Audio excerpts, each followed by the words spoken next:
Now, let's go from the current slide. I happened to see Corey leaving when I went to the restroom, I guess to wash my dishes or something like that. And then I checked with Josh, and he said something about Corey saying he had a long way to go or something. I wondered out loud if we got started sooner after the last class, could he stay? And I know the three of you are in both classes, so what would just a very quick break, 5 minutes, something like that, be enough? And then we just get on going on 238 and then end early? No? Well, I usually eat lunch, but I can. Oh, okay. I can just bring it up here. Yeah. You see, I usually finish my lunch too, but I figured, well, I could just wait until after class and finish it, but that might be a bit long on you. Yeah, it doesn't really work for me. Right. Okay. Well, then let's keep it the way it is. That's how it's scheduled. If you wanted to start even 10, 15 quicker. Yeah. And it's fine with me if you eat while you're here. Is that okay? That's fine. Okay. Well, I'll check with Corey. Remind me too on Wednesday, if he's here on Wednesday, and if that would suit him better, then we'll go on and get started after, what you say, 10. Like 10 after. Yeah. So. Okay. And that way we won't wait until 3:30. Why did that happen? Okay. All right, so remind me on Wednesday, and we'll ask that, and if that will keep them here, then maybe we can do that. All right, we're in Chapter 1. This is differential equations, Introduction to Differential Equations. 1.2 is initial value problems. And example 4, we just finished talking about existence and uniqueness, and we're ready to start example 4. Any questions before we get going? Okay. Example 4 is this. Each of these two functions, let me get my pen set up, y is equal to 0.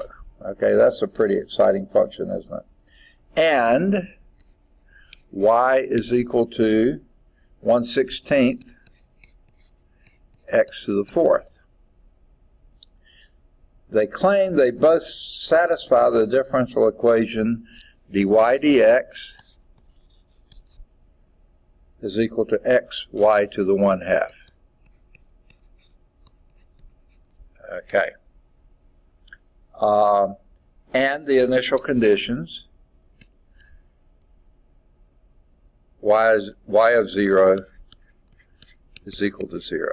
Now, question, is that enough initial conditions? Do you need more than one?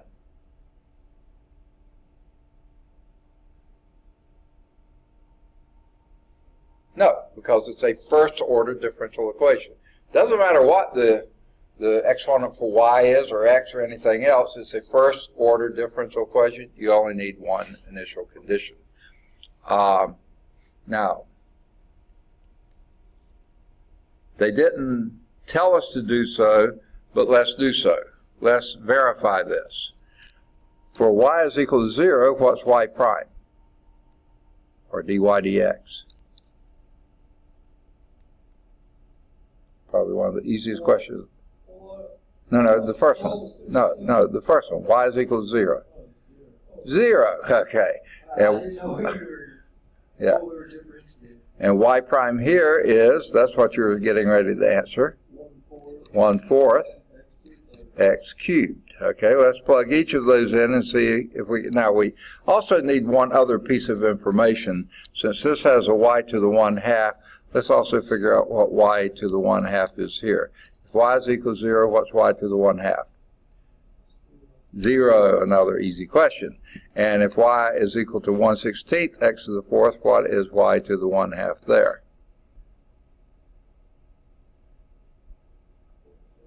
1/4. What? X squared. Perfect. Okay, I can't hear well if you said it. Okay.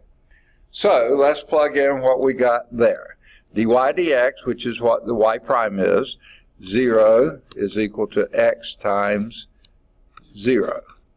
And y of 0 is equal to 0, because y is 0 everywhere, okay? Both of those fit for the trivial solution, right? Nicely. So let's do it for the not-so-trivial solution. dy dx here is 1/4 x cubed. Is that equal to x times 1/4 x squared? Sure. That is, because that's 1/4 x cubed. Okay, so that checks. Is y evaluated at 0 when you're using this y, is that also 0? Yes. Okay. So both of those functions, y is equal to 0 and y is equal to 1/6 x to the 4th, they are solutions to that differential equation with that initial condition. Both of them fit. Okay? Now, so we say that initial value problem has at least two solutions. Okay? Now, both of you have books or e-books or something that you can see. So I'm not going to draw it. I'm just going to point it out to you. Or I hope you got the book. Okay. Here is the y is equal to 0 is the red line that's on the x-axis. This is on page 17. And y is equal to 1/16 x to the 4th is the blue curve that sort of shaped like a flat bottom parabola. Okay? Very flat bottom parabola. Both of those satisfy the differential equation. We verified that, and they both fit the initial condition y of 0 is equal to 0. Now,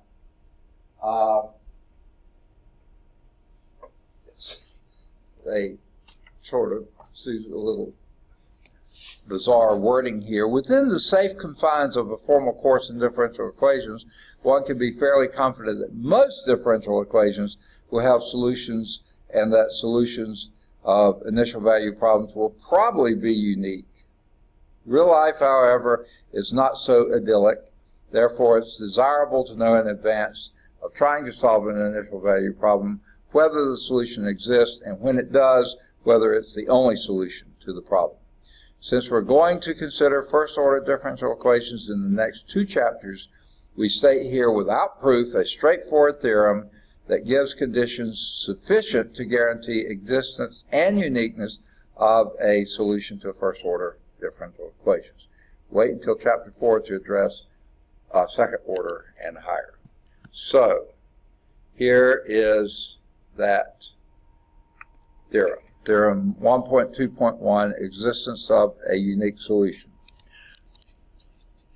Let R, capital R, usually stands for region. Okay, that's a rectangular region.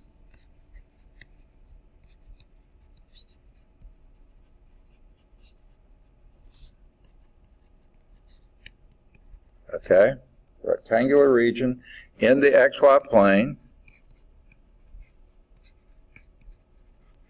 Okay, defined by A is less than or equal to X is less than equal to B, and C is less than or equal to Y is less than or equal to D.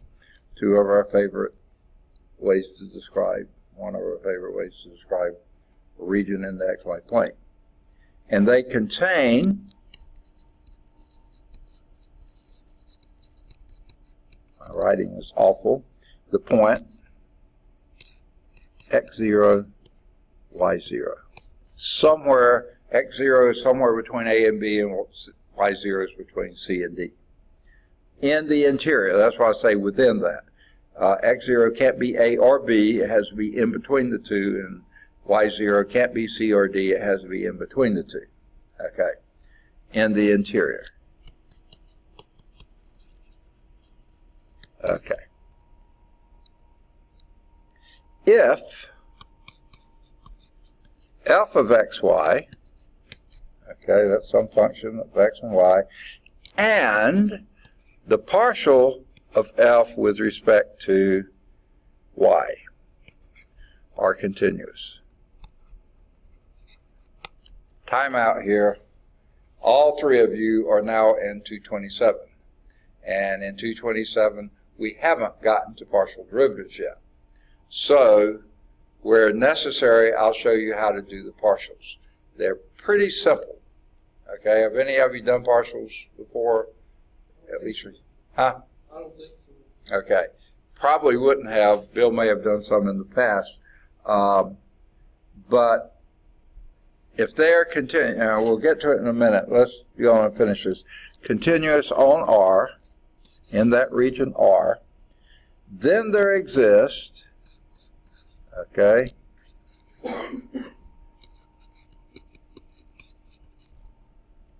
some interval I0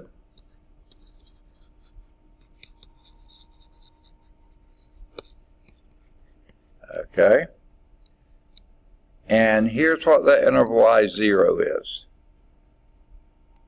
It goes from x0 minus h to x0 plus h, okay, where h is greater than 0, some positive number. So from a little bit below h to a little bit above h, okay, contained in AB,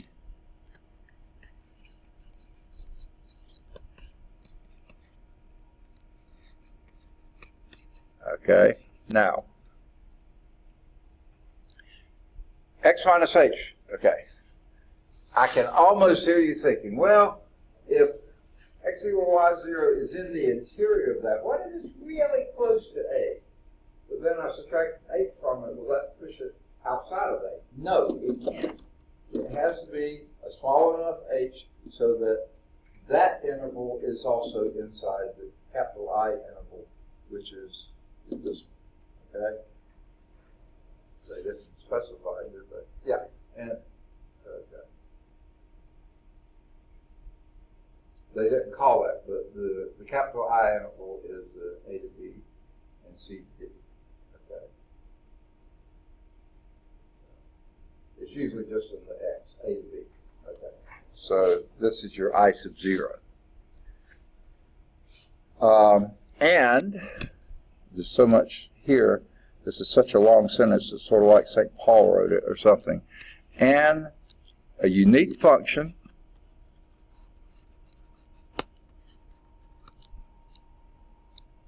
y of x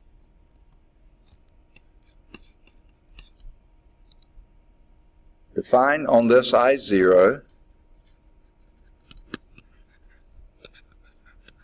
okay, this little region I0, that is a solution to the initial value problem.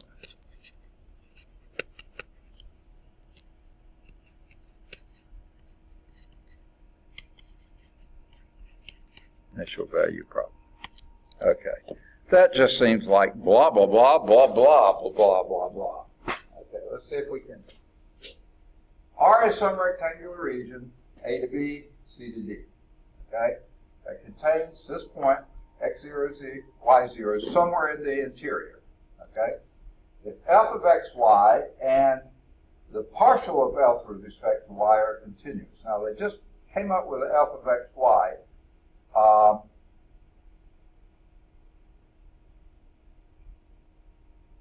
And don't ever mention it again. So if there is some function of xy that is being defined here and is partial with respect to y, okay, we'll wait till we have an example and I'll show you what they. If both of those are continuous functions on R in that region, and there is just some interval inside of that, okay, that this x0 here, anywhere a little to the left of it to a little to the right of it, where these h's are positive, are also contained in AB. They have to be within that first part of the interval here, the region here, the x part of the interval.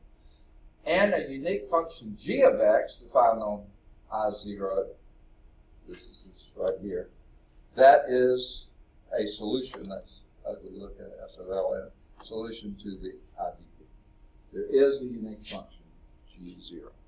Now, that's a lot of blah, blah, blah, and sounds like it's saying a lot, but you don't quite figure out what it's talking about. So let's take a look at example 5, which goes back to example 4, which we just did, and revisits that. Okay? So, I'm going to clear my ink here. Is that okay? All right. We saw in example 4 that differential function dy dx is equal to xy to the 1/2, possesses at least two solutions whose graphs pass through 0, 0.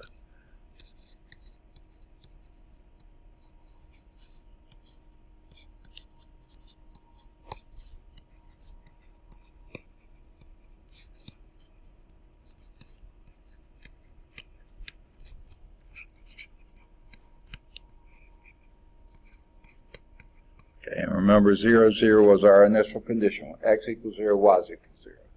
Okay? All right.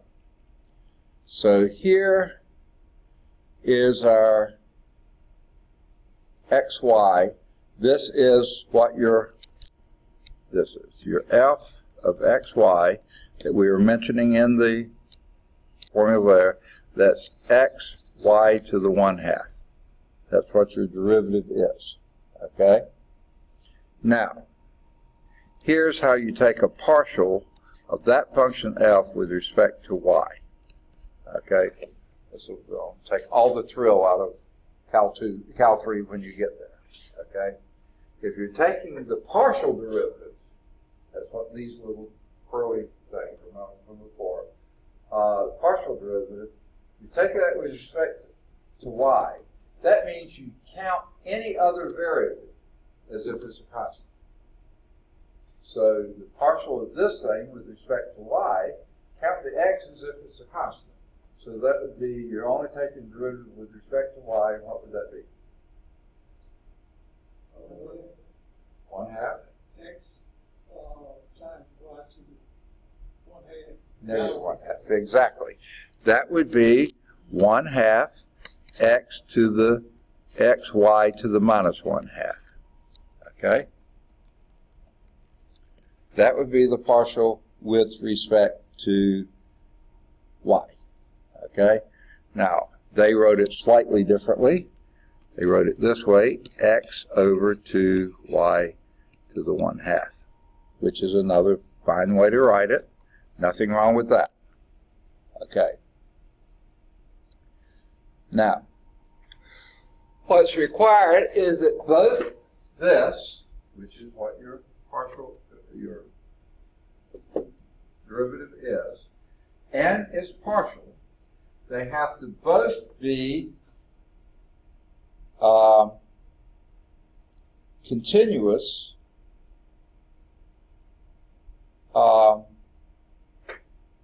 in the same area, okay, in the same region. Now this is continuous everywhere except y can't be negative, right? Because you can't take the square root of a negative number. So then you're only on the right-hand side of. Now, I don't know why that happened, but it did, but it came back, okay? I did that and it happened, okay. So here you're restricted. X can be anything, but y has to be greater than or equal to 0, okay? This, however, x can still be anything, but this now requires that y not even be 0, okay? So, therefore, that other solution, y is equal to 0, can't be a solution, okay? Not to this one with these in mind. Now, what bothers me about this is that you turn around and say it passes through this point. Well, it can't pass through this point. That one can pass through that point, but this one cannot. But maybe it's all right for just this function to do. But your initial condition that when x equals 0, y is equal to 0, that y can't be 0. But that's the partial. That's not the function itself. So that's okay. This is okay. But both of them must be true to have a unique solution. So that would rule out the second part. Shows that these are continuous on the upper half plane defined by y greater than 0. Hence, the theorem enables us to conclude that any point x0 or y0, as long as y is greater than 0 in the upper half plane, there is some interval centered at x0 on which the given differential equation has a unique solution. Thus, for example, even without solving it, we know there exists some interval centered on 2 in which the initial value problem would work. Okay? But that's not there. This one is out of the question for that to be a unique solution. Okay? Because it's not. This would rule it. This one, the second one here, would rule it out. Okay. Now,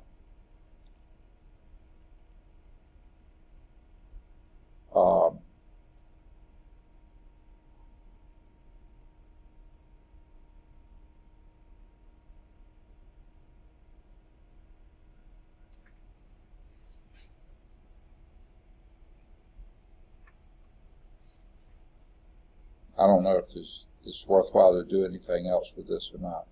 In example 1, theorem 1.2.1 guarantees there's no other solution to the initial value problem other than y is equal to 3x, 3 to the x. I guess they're going way back to example 1, way at the very first, well, it's only a page or two back there.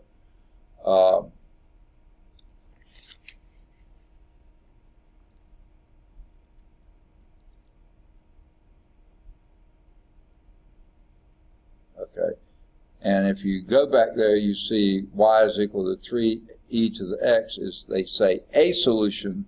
Now we can say it's the solution, okay, to those initial conditions.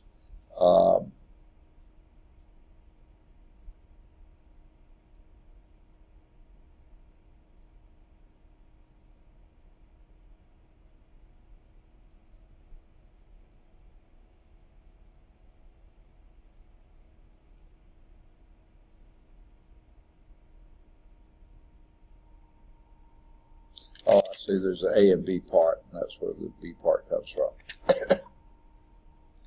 All right, now, the next thing approached here is the interval of existence and uniqueness. What they're getting to here is something we've talked about before. If you're talking about a solution, you have to include an interval. Because there could be more than one solution, but on a given interval, that might wipe out one set of solutions altogether. For instance, something that's defined here, here, and there. Well, you have to define your interval, then these two are out. Or this interval, something up here, then these two are out. Okay, so you have to identify an interval. The interval I of definition need not be as wide as the region R, and the interval I0 of existence and uniqueness may not be as large as I. In fact, most of the time they are less. And then they talk about some other things here in the remarks. And the first time I taught this course, I thought we needed to go through the remarks in gory detail, and they can bog you down so fast, it's unbelievable. So I usually just look at the highlighted things, such as boundary conditions. And if you see the line right above there, if you had a differential equation and you were given these conditions, y of 1 is equal to 0 and y of 5 is equal to 0, those can't be initial conditions because the initial conditions always have to be at the same value. Can't be at 1 and then the next one at 5. Those are what we call boundary conditions. And in real life, you run into this. At this point, you're fixed here. At this point, you're fixed there. Okay? This could be a spring attached, or anything, You have fixed positions, Those are boundary value problems, not initial value problems. Or y of pi halves is equal to 0, y prime of pi is equal to 1. Well, for an initial value condition, y prime of 0 will equal 1/2, y of pi halves equals 0, then your y prime had better be at pi halves as well. That's an initial condition. Even if it's a y prime, if it's at a different point, that's a boundary condition. Again, here you're fixed and here your velocity is fixed. Okay, that's okay. In real life, you can have that. That's a boundary value problem, not an initial value problem. Okay. And we'll talk about BVPs, which is boundary value problems, in subsequent chapters. That finishes 1.2. Homework exercises here would be example 1 if it's in the back, either 3 or 5 if they're in the back, 7 or 9 if they're in the back, 11 or 13 if they're in the back, 15 if it's in the back, any of the odds, 17 to 23 if they're in the back, 25 or 27 if they're in the back, 29 if it's in the back, 31 if it's in the back, 33 if it, well, let me put it this way. Any of the odds 31 to 33 if they're in the back. Then any of the odds either 35 or 37 if they're in the back. And any of the odds 39 to 43 if they're in the back. Now, most of the time, my observation is not many of the discussion problems will be in the back. If you see any odd ones there that are, you might want to read through them, work through them, whatever, to see what they are. Now, the last section here, 1.3, is differential equations with mathematical models.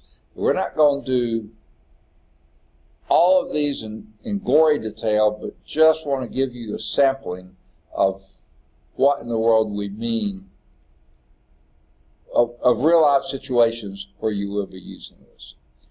Mathematical description of a system or phenomenon is called a mathematical model.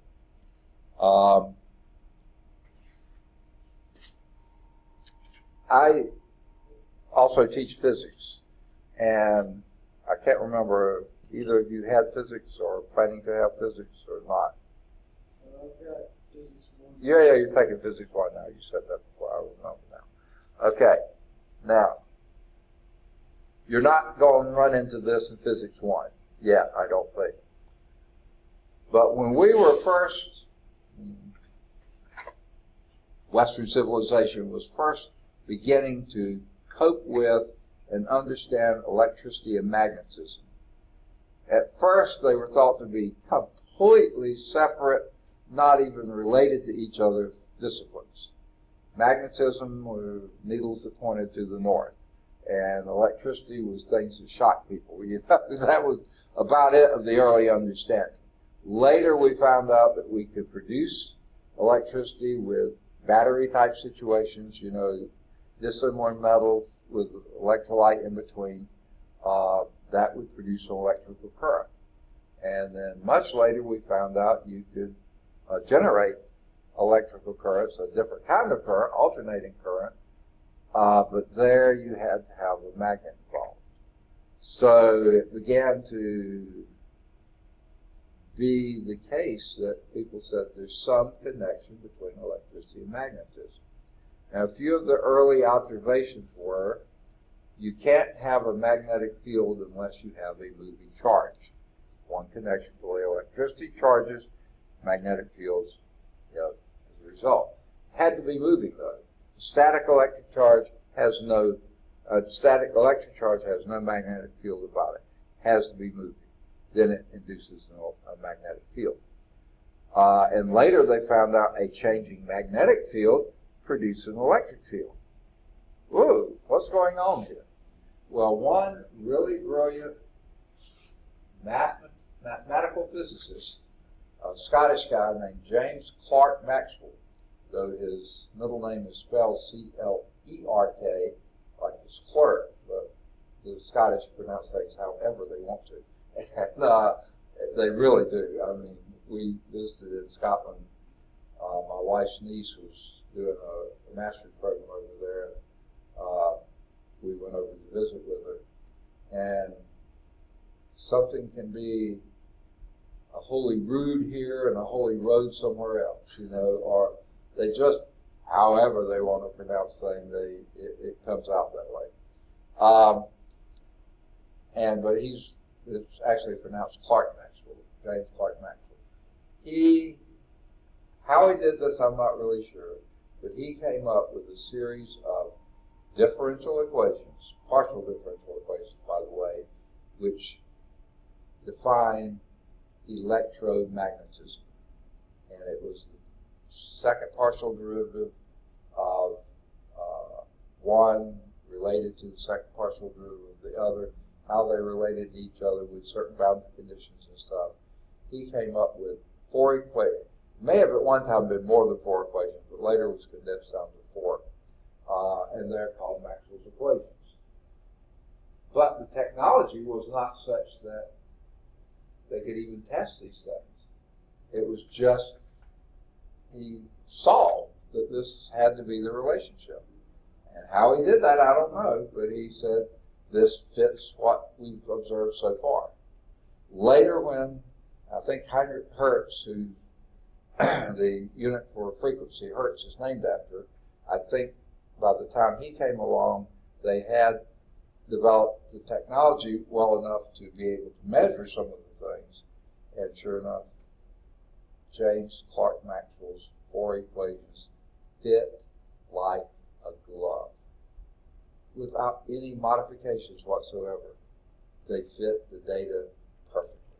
And he was a generation or 2 before Hertz. Mathematical models can do a lot of good stuff.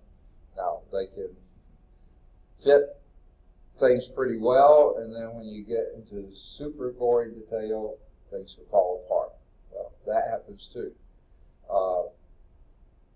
Isaac Newton came up with the 3 laws of motion, okay, and other things as well. Gravity being one, universal gravitational law, and for macroscopic type stuff, can't beat it. But once quantum mechanics came along, those were messy, and things didn't fit Newton's 3 laws, and maybe some of the other laws very well when you get down on the quantum scale, which is incredibly small scale, atomic scales and things like this. Things just didn't work well anymore down there, according to Newton's laws. So they had to be modified somewhat for that. But on the big picture, Newton's laws still work really, really well. So some of these mathematical models may be good for certain circumstances, but not quite so good for others. Some of them may be good just about universally. We'll see.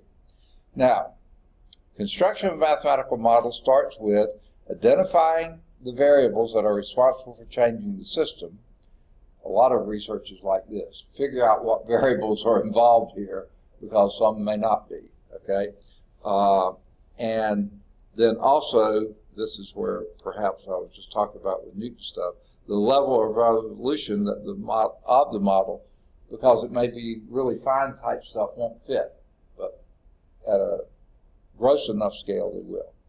And we make a set of reasonable assumptions or hypotheses about the system we're trying to describe, and they will also include empirical laws that seem to be valid in that case. And then they have this little, okay. If you haven't noticed this already, catch this. Since the assumptions made about the system frequently involve a rate of change, anytime you see a rate of change, think derivative. Because what is a derivative? Change of the top per change of the bottom. If the bottom's time, that's the rate of change for the top. Miles per hour, distance per time, that's the rate of change. So that is what forms a differential equation.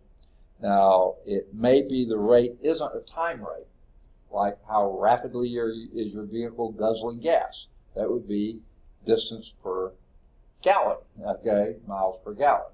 That could be a rate. It has nothing to do with time, so to speak, but it still involves a derivative. It's just what's the independent variable. Now, they have a little diagram here on how we go about developing models. We're not going to do that, but this is what they say. You start with assumptions, okay, and hypotheses. Now, most of the time these are from observations, things you've noted before. When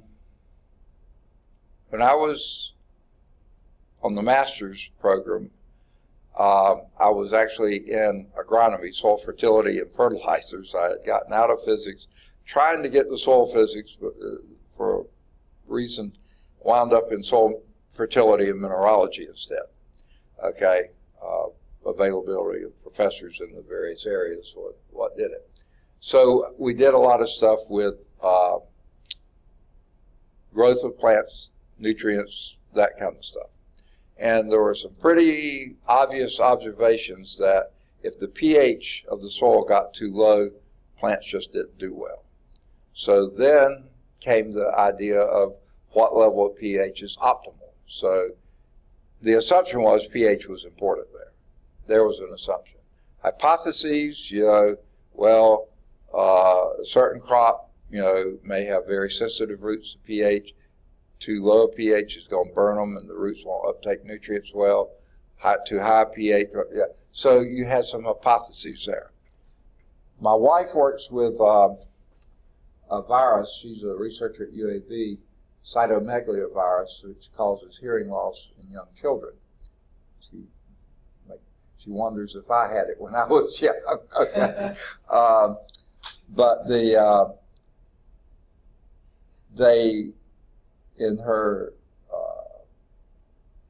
doctoral research, her assumption was sexual activity could be a marker because the more sexual partners a person have, the more likely they were to transmit the virus. So she did a study on that. Now she's focused more on things like what are some things that would produce the hearing outcome, say this child with CMV isn't deaf, but this one severely deaf. What are some of the things to do? And then vaccine studies. There's just everything opens in the other. Well, one of the things was, multiple greater sexual activity with that incline to increase the rate at which CMV would occur in the fetus. Seemed like it did, and I think her research showed that. Okay, what you do from there is what Maxwell did. See if you can come up with a mathematical, I'm not spelling well, formulation that puts some of those assumptions and maybe some of the hypotheses into a mathematical form, okay? And most of the time, this is where your differential equations will come in. As these assumptions, if there's a rate of change or something like that, that's where the differential equation comes up, okay? Down here is obtain solutions. Okay, obviously you're having to solve the differential equations at that point. Okay, now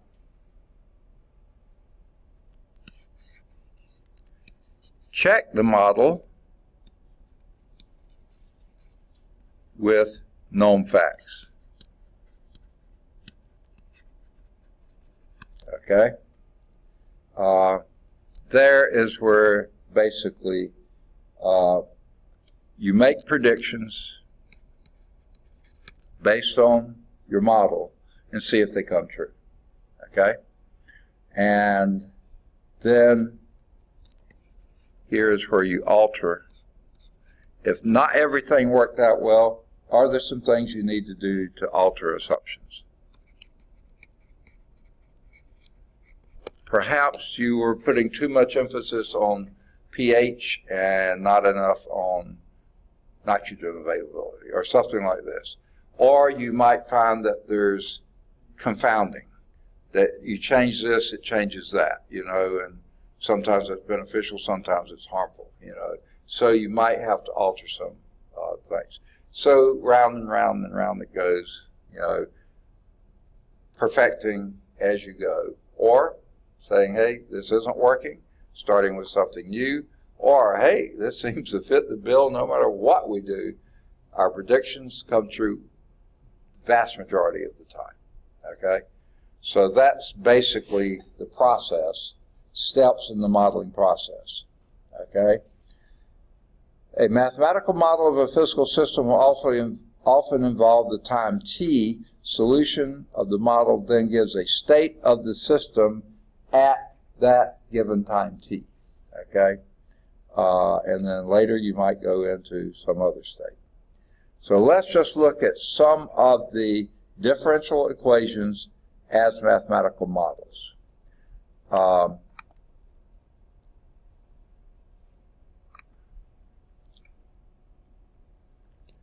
One of the earliest attempts to model human population growth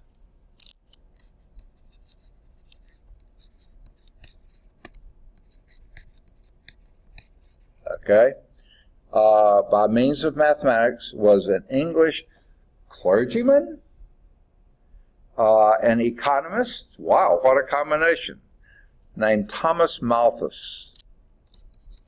This isn't really all that but pretty good name to know, not that I'm going to test you on it or something like that, but just for your general knowledge. These are pretty famous names. Thomas Malthus. Malthus, I don't know how you pronounce it. Now, you might say, clergyman and economist. Well, if you think, now this isn't quite the Dark Ages, but it was, they hadn't been that long since they had been there. During Europe's so-called Dark Ages or Middle Ages and stuff, typically the church was the only educated component of society because nobody else had. There weren't schools, there weren't universities. The only reading, writing that was done within monasteries and things like this, and that was mostly so they could copy scriptures, and pass them on down, and other religious writings. So they had to teach their clergy. So the clergy was typically your most educated part of your population. And Malthus was one of those. Now, getting toward uglier times in my mind, in our culture, for a long time, especially during slavery and stuff, it was basically made to be against the law to educate a slave. And wrong. I mean, there's nothing could have been farther from what should have been. But they couldn't deny them reading the Bible, or they didn't want to. That really came in trouble. So in the black culture, sometimes the most educated blacks were, again, the clergy, because they were allowed to get an education, whereas many of the others were not. And therefore, Dr. Martin Luther King, I mean, just about all of the leaders back then were clergymen, okay? Which the moral aspect of it was really important too, but they were also the most educated generally, in general. You had, people like George Washington Carver, and others that were just brilliant in other areas, Benjamin, Benneker, there were others that were just really brilliant in certain areas. How they managed to do it, I'm not sure, but they managed to get educated. But the clergy were legally allowed to be educated, and they took advantage of it, and things grew from there. So, not surprising that Thomas Malthus was a clergyman, even though it seems strange. Clergyman and an economist, that's rather bizarre. But here's what one of his assumptions was, okay? Based on the idea behind the Malthusian model is the assumption that the rate at which a population in a country grows, that's dP, if P is the population, dt, how fast does it grow, okay, is proportional to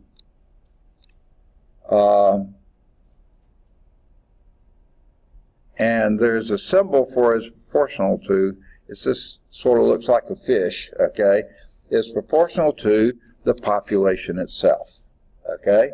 And that kind of makes sense, doesn't it? If you have a very small population, and this isn't just human population, this would be bacterial population, this would be birds, deer, whatever you happen to study, is proportional to the size of the population.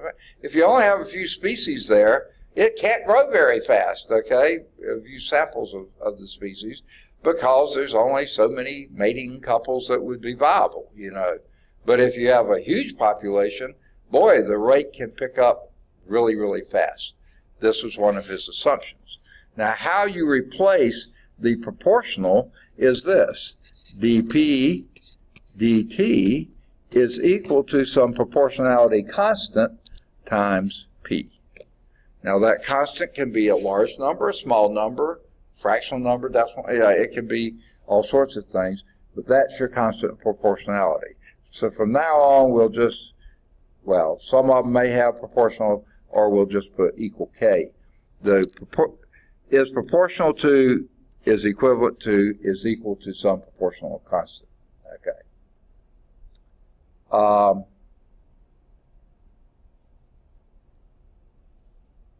Now, that's why things can explode pretty quickly, too. If you start your experiment with just a single bacterium in a petri dish full of, a pretty good growth material, after a while, you'll have several bacteria. But if you keep the supply of growth material up, so they'll be overwhelming, and that does happen too. Okay? In physics, they found that quite often radioactive decay follows the same pattern. The rate of change at which the nuclei of substance decays is proportional to the amount of that substance you have. So they express theirs as dA dt, rate at which nuclear reactions occur, is proportional to the amount that you have. It's the same formula, isn't it?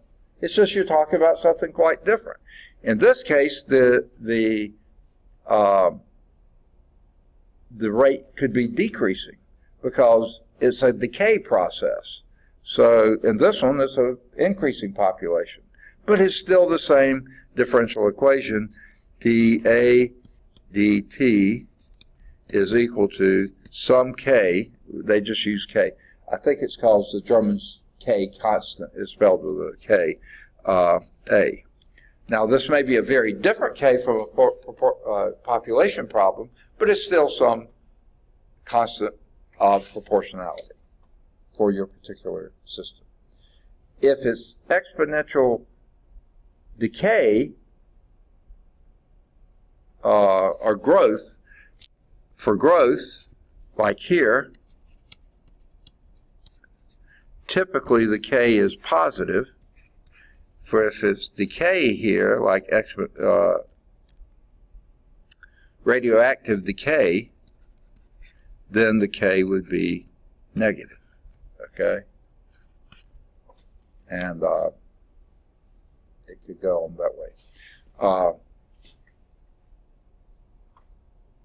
Here you can talk about growth rates and doubling rates. Here you talk about half-lives. You know, when you have half the amount of material you had to begin with, that would be called this half-life. And we measured things in that. Were you going to say something? Or? Oh, I thought. Okay. A single differential equation can serve as a mathematical model for many different phenomena. Here's one. I mentioned Sir Isaac before. It's really amazing how much that guy did, okay? Because not only did he come up with 3 laws of motion, he came up with calculus. He had to invent a whole new mathematical framework before he could define his laws of motion. Because before that, all you could talk about was average change. He needed instantaneous change, had to come up with derivatives. And he also needed to measure areas covered by a circle. He had to come up with integration. He had to come up with that before he could do everything he wanted to do in physics. So he developed a whole new branch of mathematics. He came up with new laws of motion. Gravity had never been described before. He did that. Light had never been adequately described before. He did that. And we're going to do one here, is Newton's law of cooling, warming. And I don't know if you remember in the past, you probably ran into Newton's method for finding the zeros of a function. His is the quickest method anyone has developed since. I mean, how many centuries have we had his to play with? He came up with the fastest way before anyone else had a chance, really. Here is one that we get, that the, now capital T is temperature, and little t is time. The rate at which something is changing its temperature is proportional to the current temperature minus, and what I call the ambient temperature. And they call it something else. Surrounding medium. That's why they use the term M. I call it ambient temperature, whatever is the temperature around them. Okay? It's the same deal, but they just use different terminology. So it's dt, one's a capital T, one's a little t. The time at which the temperature changes is equal to some constant, and again, they use the German K times temperature minus T M of the surrounding medium. Now, if you have heated something to a very high temperature, this is a rate of cooling, okay? And K would probably be negative then. Well, let's see. Yeah, K would be negative then. But if this were something that's been in the freezer for a long time, you set it out to thaw, then this would be a Newton's law of warming, okay? It would be, and then the K would be positive, because now you're, well, maybe the same, because now your temperature of the object would be less than that. So, yeah. So you would, anyway, it's both cooling and warming. Okay? Now, like I said, I may have said it completely, my wife is an epidemiologist. She studies diseases. Okay? And quite often when they have a contagious disease, think flu or just about any other contagious disease, and they use, for example, flu virus, the rate at which it spreads through a community depends on several things. And here's one example that we have. dx dt, time rate of change, that's what you're dealing with here. We assume that the number of interactions, okay,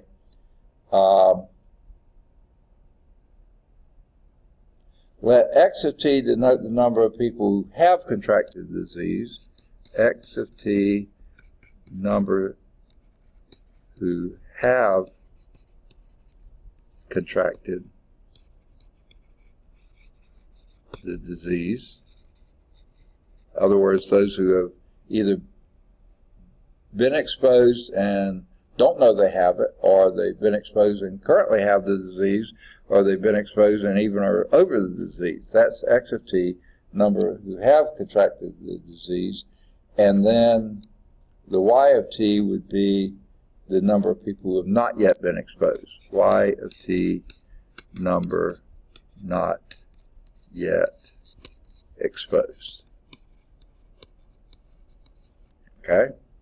Then here is the formula. dx dt is equal to, there's your proportionality constant, a proportion of x times y. Ooh, why is that? Well, if the number of people who have contracted the disease is quite small, the rate of change is going to be small. Okay?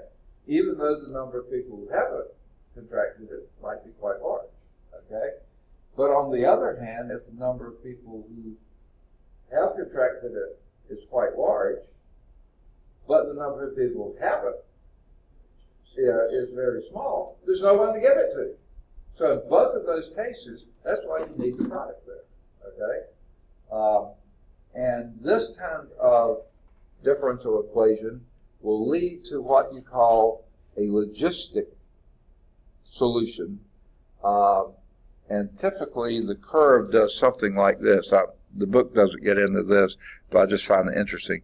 It will be something like this. Okay?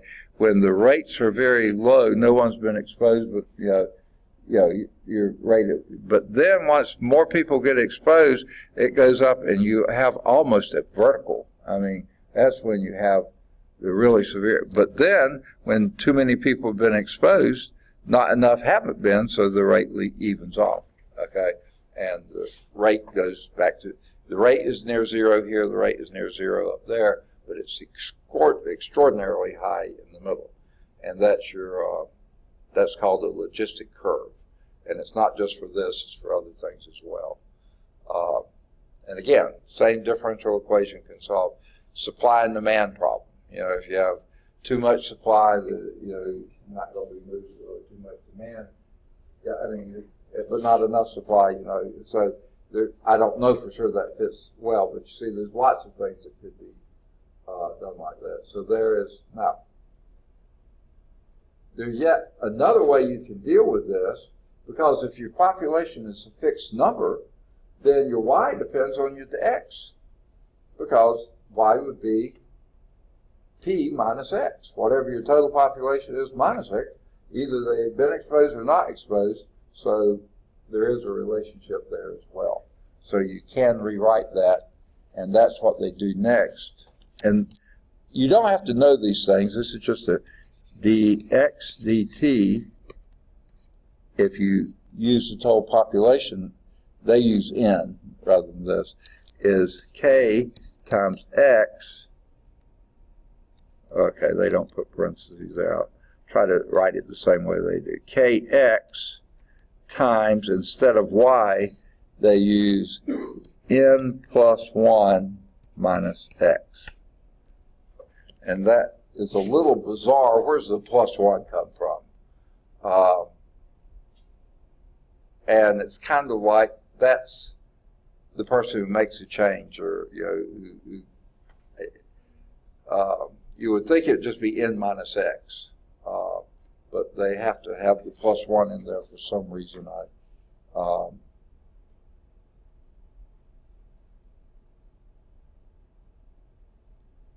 If one infected person is introduced, that's what it is.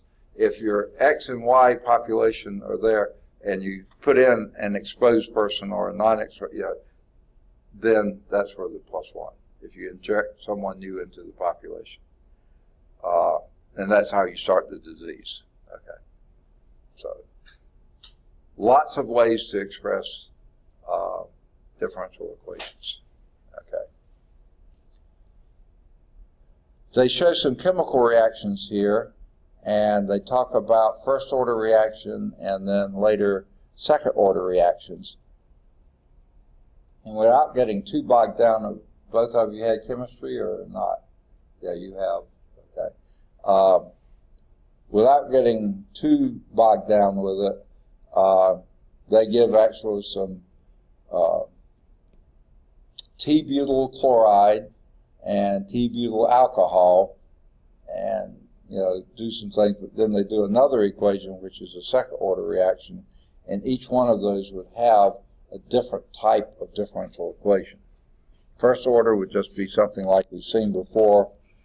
dx dt is equal to some kx, just like your population studies or your radioactive decay, where x is the amount that has, let's see, amount of substance remaining at any time t. Then the rate of reaction will depend on how much is left to react. Okay? Now that is if chemistry, it says, few reactions follow the same empirical law. If the molecules of substance decompose into smaller molecules, natural assumption is the rate at which decomposition takes place proportional to the amount that you had to begin with. And that's what they showed here.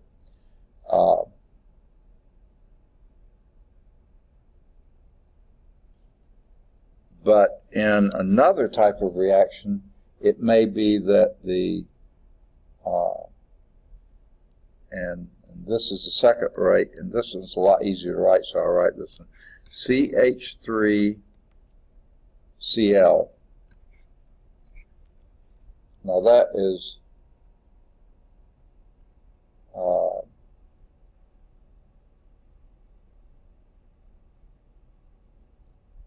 methyl chloride. Methane would be CH4, this is methyl chloride, plus NaOH, sodium hydroxide, would yield CH3OH, which I think is methyl alcohol, yeah, plus NaCl. Okay. Now in the first one, that big long hairy one there, everything depends on what you put in. You know, there's a limiting factor, and the whole reaction depends on this. This one, it's not just the, say the amount. Let's see, which one are they using?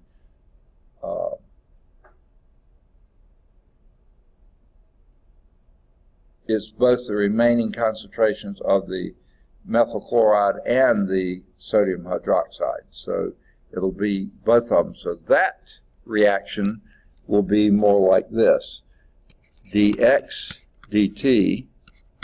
Now x is however remain that hasn't reacted, or something like that. The proportionality constant, but then you have an alpha minus x times a beta minus x, okay? Where x is the amount of chemical C formed at any time.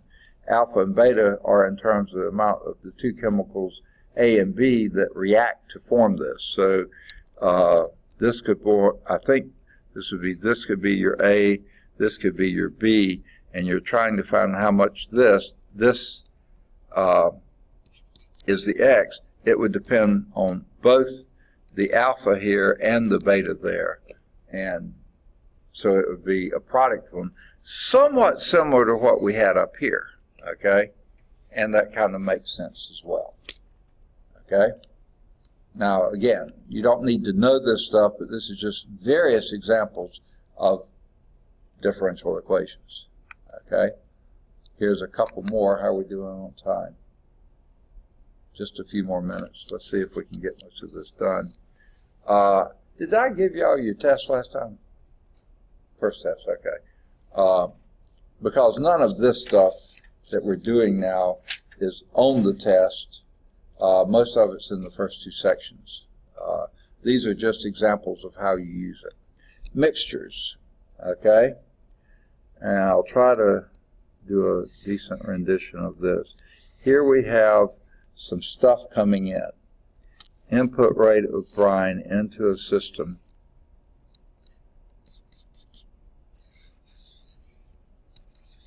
Here's a surface. Okay. And you have a mixer that's mixing everything up down here. Okay. And then down here you have output rate of brine. You have stuff coming out. So you have the rate coming in, you have the rate coming out. If those two rates are the same, then this is a constant volume here, and they say 300 gallons. Okay. Now, the question is, what if you have different concentrations coming in? Okay.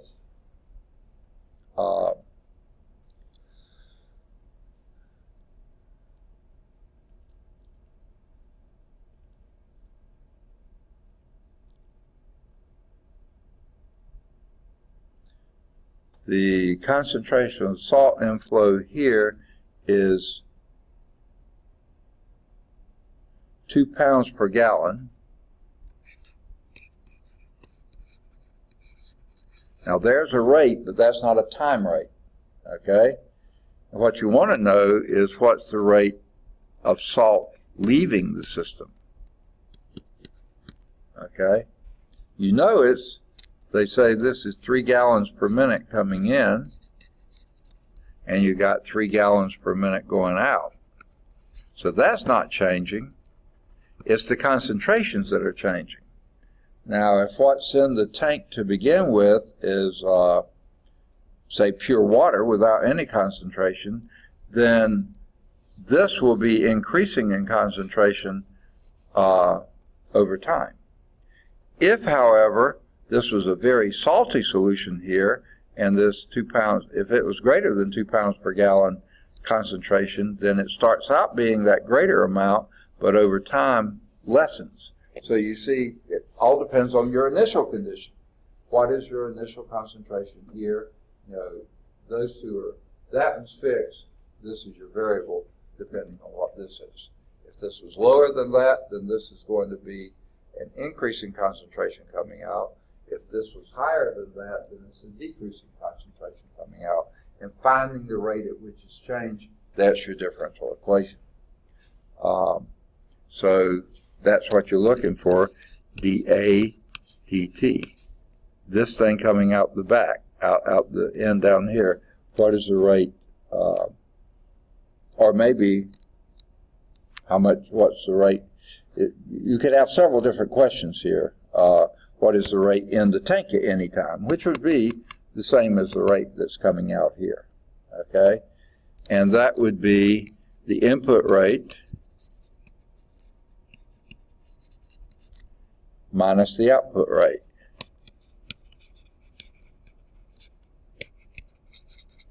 Input rate is 2 pounds per gallon, 3 gallons per minute. That would be, whatever that turns out to, 6 pounds per minute. Okay, that's going to be the input rate, time rate, you know, because this is time here.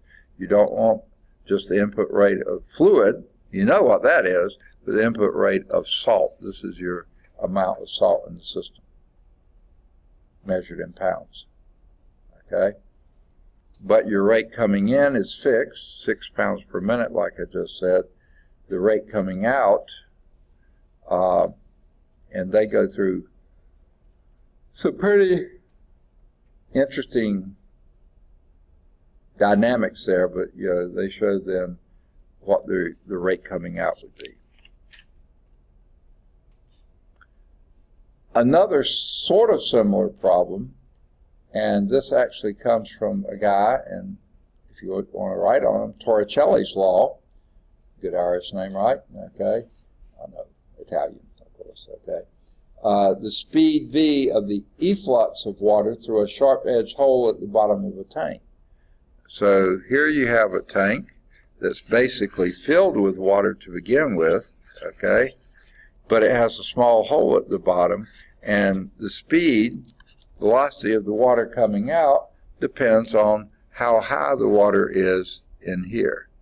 Let's call it H sub W, what the height of the water is. Because the more water goes out, the slower it's going to be. And so that's a differential equation problem. Here is the actual formulation for that one.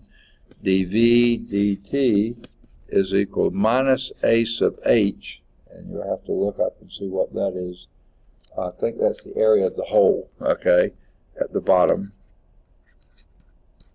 okay, is minus h sub h times the square root of 2gh, where h is this height here, height of water in the g is the acceleration due to gravity. Okay. Now, Physics 2 will get you into electricity and magnetism. And we've already talked about some things there. Oh man, is it time? Okay. We'll start next time with series circuits in electrical. And these are AC circuits, by the way. We'll talk about that later. I only got a couple more to go. And let me go on, let me see if I have enough run off. If I don't, I'll run down and make a copy. I only have one. Do either one of you have to leave before the other? You have a physics class, don't you? I do. Okay. Okay, let me go on and get, Bill, do you have anything pressing you have to be going right away for? I'm good. Okay. I'm going to make 2 copies, one expression. So you too long. There's yours, I'll make 2 copies, one for Bill and one for Corey. It should take me a while. One page, right? Huh? Just one page? Just one page. Now, let me just say this too. Notice here, it's all verify, verify, verify. Okay, so remember how you do that. You have to take first derivative, second derivative, see if you can get them to match up, and work out. And I apologize ahead of time. This came from the author of the book, so I thought they'd be very similar. Some of the problem bears in I have. So be prepared to write pages. Okay, maybe not quite that many, but yeah. Okay, let me run that copy. Let me turn off the recording so there won't be just a lot of dead time.